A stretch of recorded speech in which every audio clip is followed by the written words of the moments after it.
everyone, my name is Jacob. Thank you for joining me.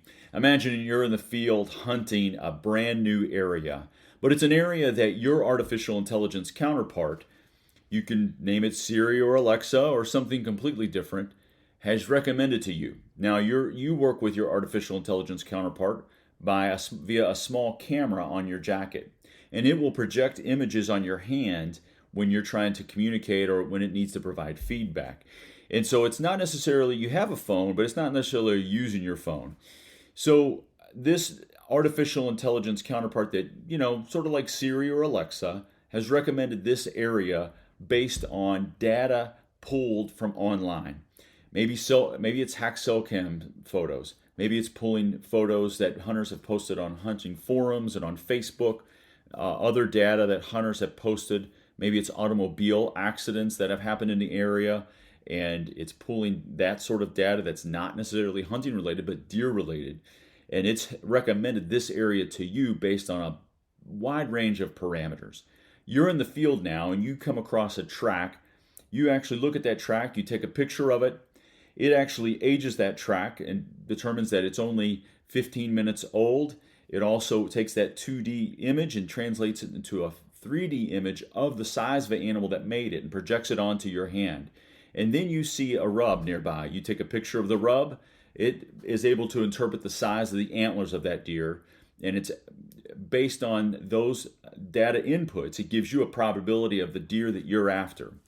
Now, based on mapping that's online, it's also able to ascertain the ideal bedding area for that particular buck. It gives you probabilities of 3 different areas on 3 different ridges based on the current wind direction and the current weather dynamics. And so it's giving you probabilities to determine where to go next. It's also hacked in or pulling data from live satellite feeds from like Google Earth or other live satellite feeds. It's able to see where other animals are in real time. It's also able to see tracks on the road or other things that are sort of very obvious and give you live updates as it relates to game movement. That seems sort of far-fetched. It seems kind of unreal, but some of that stuff within the artificial intelligence space is already happening. So if somebody uses Snapchat uses artificial intelligence to have a virtual friend for its users, and you can interact with that virtual friend. And of course, I mentioned Siri or Alexa, which you all are sort of familiar with. And the capabilities of artificial intelligence are really about assessing, sensing, inferring, reasoning, predicting, and acting. And some of that stuff we experience already with, for example, Netflix. It's predicting to us what movies we might like best. Or Siri is sensing, inferring might be related to some search engines that we use.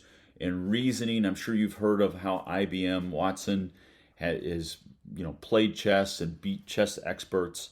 And so, as we know, with Moore's law, technology is doubling at a very high rate, and it's been predicted by certain futurists that by 2045, artificial intelligence will surpass the capabilities of the human brain. So, what does that have to do with us in hunting? Not a whole lot right now. I just think it's interesting thought or interesting fodder to think about. Now, if you've interacted with ChatGPT, and I've recently done that, I've asked the ChatGPT what how thermals relate to deer, deer hunting. What are the best ways to hunt elk in September?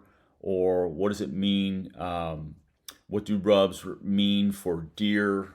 And I just wanted to ask it those questions to get a sense of what this artificial intelligence knows or doesn't know. But to be clear, artificial intelligence isn't just a search engine. It's ingesting data, and it's data mining as well. And so as we contribute to it, it's collecting that information and then building itself upon itself, if you will. And I'm by no means an artificial intelligence expert, but As you all continue to explore the hunting space, I would keep an eye towards the future. Obviously, the hunting space is a little bit further behind other industries. So, what happens in other outdoor industries or other industries altogether, it takes a while for it to get to the hunting space. But I would encourage you to check out Chat GPT if you're new to hunting. It might be something that might be helpful. It might help you get the answers that you're looking for.